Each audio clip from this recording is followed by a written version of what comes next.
দুনিয়া থাকার জায়গা না। আপনার দাদাকে বিদায় দেওয়ার সময় যে আনুষ্ঠানিকতা, আপনার দাদিকে বিদায় দেওয়ার সময় যে আনুষ্ঠানিকতা, আপনার নানাকে বিদায় দেওয়ার সময় যে আনুষ্ঠানিকতা, আপনার নানিকে বিদায় দেওয়ার সময় যে আনুষ্ঠানিকতা, আমি আমার বাবাকে বিদায় দেওয়ার সময় যে আনুষ্ঠানিকতা, আমার জন্য সেই আনুষ্ঠানিকতা অপেক্ষা করছে। এখন বলবেন তাহিরি হুজুর কি আনুষ্ঠানিকতা অপেক্ষা করছে?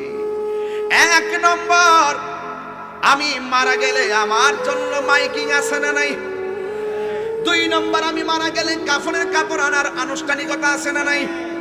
তিন নম্বর, বড়ি পাতার গরম জল পড়ার অনুমতি অনুষ্ঠান আছে না নাই? চার নম্বর, মসজিদ থেকে খাট আসার আনুষ্ঠানিকতা আছে না নাই? ছয় নম্বরে, কাফনের কাপড়টা আমাকে 3টা বাঁধন দেওয়ার আনুষ্ঠানিকতা আছে না নাই? আবার আমাকে জানাজার ময়দানে নেওয়ার আনুষ্ঠানিকতা আছে না নাই? এইভাবে সবগুলো আনুষ্ঠানিকতা শেষে আমাকে আপনাকে একটা কবরে চিরদিনের জন্য শোয়া দিবে। জবানটা খুলে কোন ওই ঘরটা কি আসল ঘর না নকল ঘর? এই মাহফিলটা কাহার জন্য শেষ মাহফিল হয়ে যেতে পারে।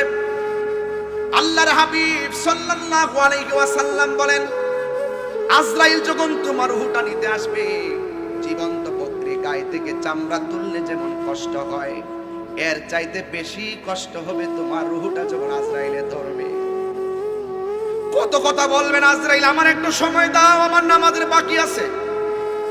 আজরাইল বলবে হবে না, আমাকে একটু সময় দাও, রোজার বাকি আছে। আজরাইল বলবে হবে না। মিনহা খালাকনাকুম, সবাই কন্যা, মিনহা খালাকনাকুম ওয়া ফিহা নুঈদুকুম ওয়া মিনহা নুখরিজুকুম তারাতান উখরা। এই মাটিতে তোমাকে দাফন করা হবে। এই মাটিতে 1 বছর বুঝি না, 2 বছর বুঝি না, সাধারণ একটা নলেজ দেয়। 1500 বছর আগে এই সাতিয়ার জমিনে যারা কবরে গেছে, এখনো কবরটাতে পড়ে আছে। তাদের কবরের চিহ্ন কেউ জানে না, হাড্ডিগুলা কোথায় আছে জানে না। রাষ্ট্রপতি তিনি যেই ঘরটার ভিতরে শুইবে, একটা রিকশাওয়ালাও সেই ঘরেই শুইবে। নাকি পার্থক্য আছে? কাপড়টা কি চেঞ্জ হবে? ওই কাফনি কাপড় কি পকেট আছে? কেন নাই? আসার সময় দিয়ে বাচ্চা হইয়া মুখ করে আসছো, যাওয়ার সময় হাত ছুটে যাও।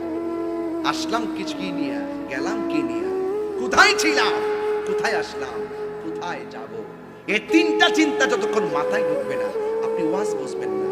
আপনি বলুন আজকে যেই কোনো মুহূর্তে, এই যে আজকে দেখেন ইদানিং কিন্তু মোটর সাইকেলে বাইকের অ্যাক্সিডেন্ট বেড়ে গেছে।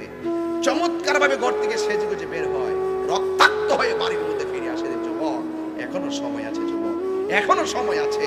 ফজরটাতে ঘুমিয়ে থেকে কাটিয়ে দিও না, জোহরের টাইমে পড়বে নামাজ। কিন্তু মনে রেখো, জোহরটা আসার আগে তোমার কাছে আশ্রয়